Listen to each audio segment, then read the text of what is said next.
За өнөөдрийн заавраар та бүхэнд цалин хөдөлмөрийн хөлс, шагнал урамшуул болон түүнтэй адилхан хөдөлмөр эрхлэлтийн орлого, шууд бус орлогод ногдуулан суудгасан албан дотрын тайлан хэрхэн тайлагнах, за хувийн орлогын албан дотроос чөлөөлөх тухай хууль буюу ковидтай холбоотой чөлөөлтийг хэрхэн тусгаж тайлагнах талаар хүргье.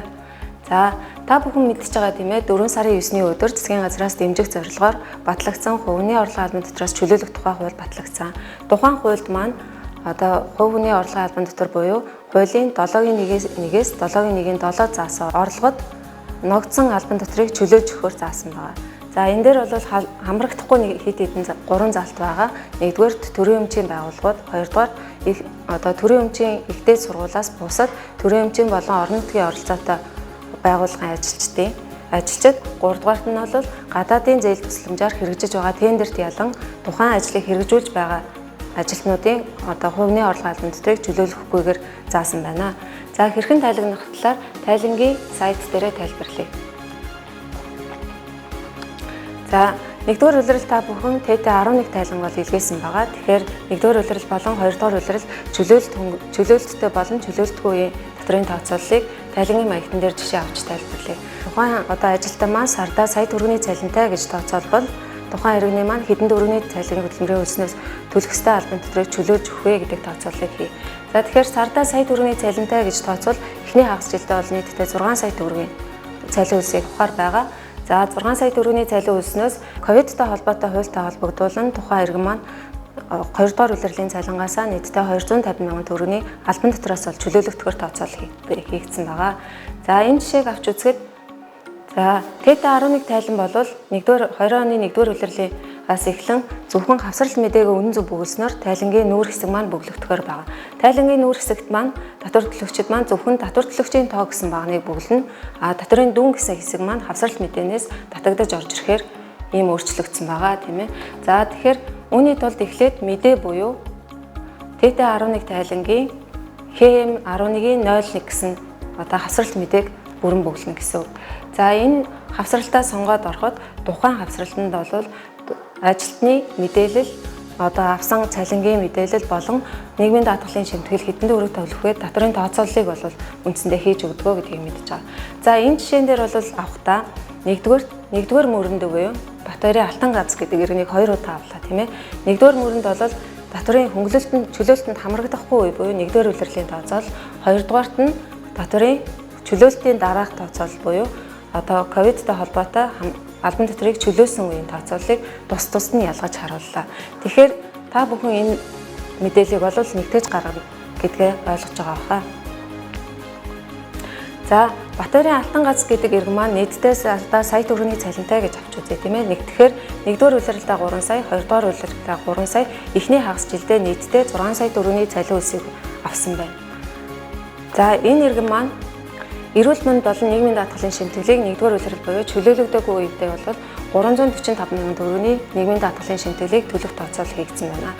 Тэгэхээр энэ маань 11.5%-аар төлөх ёстой нийгмийн даатгалыг суудгасан түн гэсэн.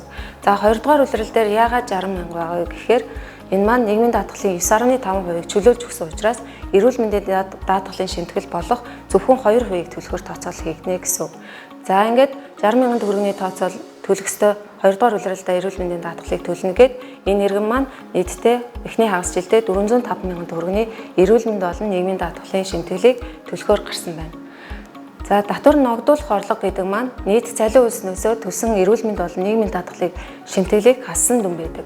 За тэгэхээр татвар ногдуулах орлого маань 1-р улиралдаа 2 сая 655 мянган төгрөг байсан бол 2-р улиралдаа 2 сая 940 мянган төгрөг байхаар ийм тооцоол хийгдэжээ. Тэгэхээр энэ иргэний маань нийгмийн даатгал болон эрүүл мэндийн даатгалын шимтгэлийг төлсний дараах дүн маань эхний хагас жилдээ 5 сая 595 мянган төгрөгийг татвар ногдуулах орлого гэж тооцоолж гарсан байна.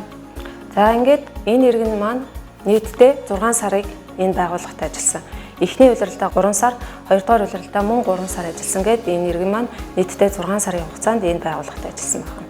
За энэ хөнгөлөлтийг та бүхэн мэдж байгаа тийм ээ. Хувийн орлогын албан дотрын тухай хуулийн 23 дугаар зүйл заасан жилийн орлогоос хамаарат сарда хөнгөлөгдөх татврын хэмжээг тооцоолдог.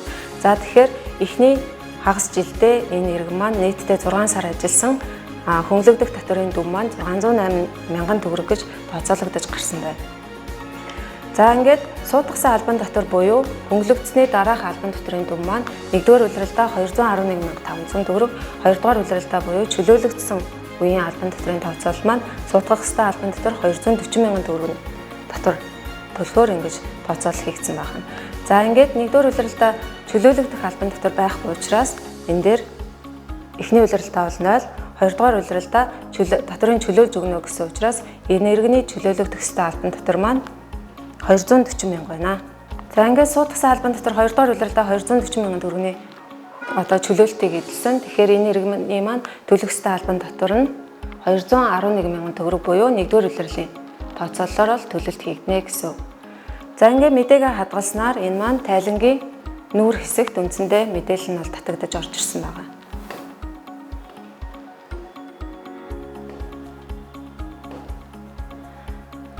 За тэгэхээр хавсралтан дээр бүгэлсэн тийм ээ тухайн иргэний маань цалин үйлсний хөдөлмөрийн орлого маань нийтдээ 6 сая төгрөг байсан.